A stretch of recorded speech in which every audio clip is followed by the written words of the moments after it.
I'm Brandy Champeau with Exploring Expression. I help people become the very best expression of yourself so that you can in turn make learning fun, easy, and natural, not just for your children, but for yourself as well, because you deserve it. And welcome, welcome, welcome, welcome to another Sunday at 7. Welcome to Sunday at 7. I hope your week, last week, was fantastic, and I hope your next week will be just as filled with wonder and joy. So, how are we? Welcome to Sunday at 7. Welcome to Sunday at 7, the beginning of Thanksgiving week. Thanksgiving week. So, happy Thanksgiving. Happy Thanksgiving to all of you. Today, I wanted to talk about on Sunday at 7. Well, first, let me re announce in case you haven't heard that um, my new book is about to be out. I thought I had it over here, but I don't. And that is Virginia Possum's Pouch. Virginia Possum's Pouch is coming out at the end of the month, so make sure to go look at it. It's a wonderful story about an opossum um, working through some feelings after trauma happened to her. And not only do I have the work, but I have a workbook, an activity book that goes with it. And then we are also coming out with um, your very own feelings journal that you can get to go with that book. So make sure to be on the lookout for that. So today we're going to talk about giving thanks. You know, this week is Thanksgiving, however that may look like for your family. And this year is a little different, isn't it? It's a little different. A lot of places aren't recommending that we gather in groups as a lot of people typically do for Thanksgiving. And so sometimes, or for some of us, it may look different. But that doesn't make it any less Thanksgiving, and that doesn't absolve us of both the right and the privilege and the responsibility of being thankful and giving thanks, right? Because that's what the holiday's about. It's not about football. It's not about turkey or ham or pecan pie or family gatherings or hopping from one house to another. It's about being thankful and giving thanks. And that's what I wanted to talk about today. How can you, in spite of everything, in spite of whether or not you're in a place of joy or maybe you're in a place of struggle right now, how can you still maintain an attitude of gratitude? How can we remember to give thanks and to be thankful, not just this week, not just for Thanksgiving week, but all year long, all year long. So that's what we're going to talk about. Are you ready? First off, I want to start with why. So the first way, remember, I always like to give my number tips. So tip number 1 is to remember your why. Why should we be thankful? Why should you be thankful? Maybe this year we don't have everyone around us. I know personally, normally I celebrate Thanksgiving with myself and my parents and my children. Historically, we've gone up to my brother's house and spent Thanksgiving with him and his family, and it was just fantastic. And I hope that next year we'll be able to do that again. But we're not doing that this year. This year looks different, right? We can't make the trip because of COVID and everything. We can't gather in large groups, so we're not going up to Connecticut to see my brother. We're not being joined by my parents. Of my three children, one of them is an adult and is at college and working. We're not going to see her. And one of them is, my oldest son that I've spoken on here before has special needs and he's struggling and he'll be away this year. So we're not going to have him. And so it's just going to be myself and the smallest boy. So from normally used to be a gathering of a dozen easily, maybe more, there's going to be 2. But you know what? I can still be thankful. I can still have an attitude of gratitude. right? But for the grace of God, go I. We are here. We are healthy. My children are healthy. My brothers are healthy. My parents are healthy. That's reason for thanks. That's reason. Today is a day and tomorrow is another day, and I'll see that too. And so I give thanks.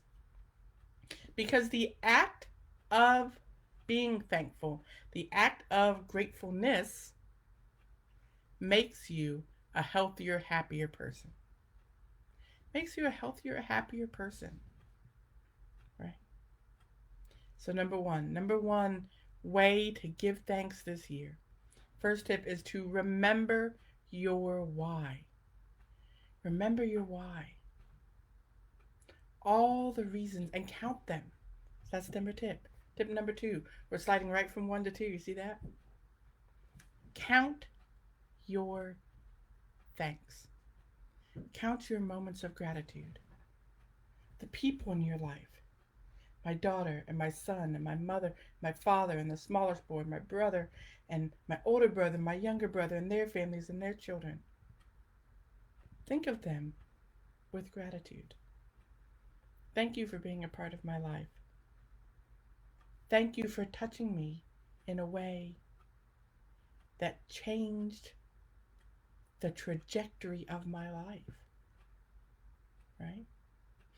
And then not just the good things, but give thanks for the struggles.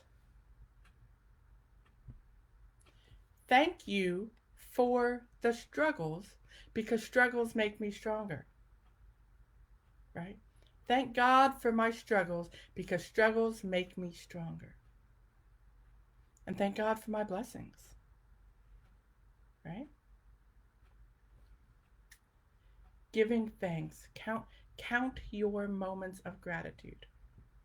And then practice them.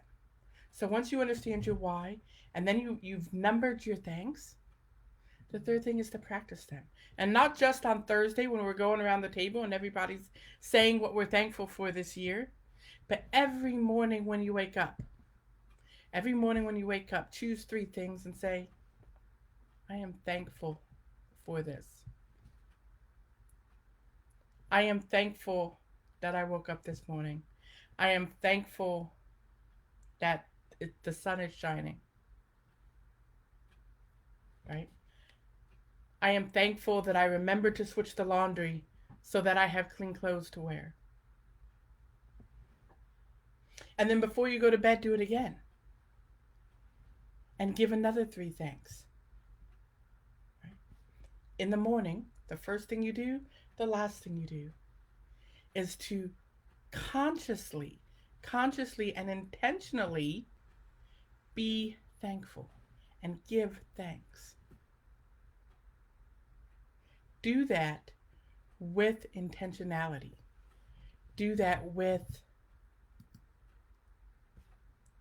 all of those things that you need, right? Give thanks, doing the things that you need to do, right?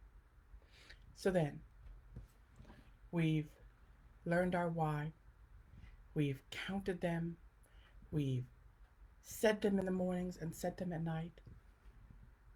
And you ready for the 4th thing? Ready for the next one? Tell somebody. Tell somebody thank you. Tell somebody thank you today. Who is the last person that you said thank you to? Because that doesn't just help you, that helps them. That allows you to take that feeling and share it. It allows you to take that feeling and share it with someone else. Share it. Hand it over to someone. Tell the person at the grocery store. Call up your loved ones and say, thank you. Thank you for this. Thank you for being there when I needed somebody to be there. Thank you for picking me up when I was down. Thank you for being a part of my life. Who was the last person you called and just said thank you for being a part of my life? Giving thanks needs to be shared. Share your thankfulness with someone today because it's contagious. It's contagious. If you are thankful, tell your children. When was the last time you told your children thank you? And not just thank you for bringing me that I asked for, but thank you for being my son. Thank you for being my daughter. Thank you for being in my life. This is what this moment is all about. This is what Thanksgiving reminds us.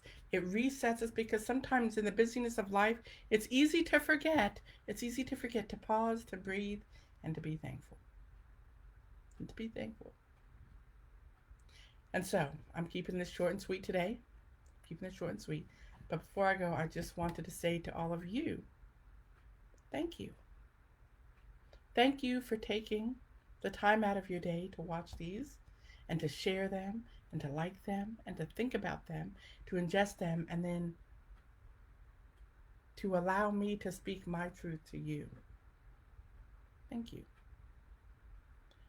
Thank you for investing in yourself, investing in your children. Thank you. And now it's your turn. Go out today and tell someone, thank you. And when you wake up tomorrow, think of those things.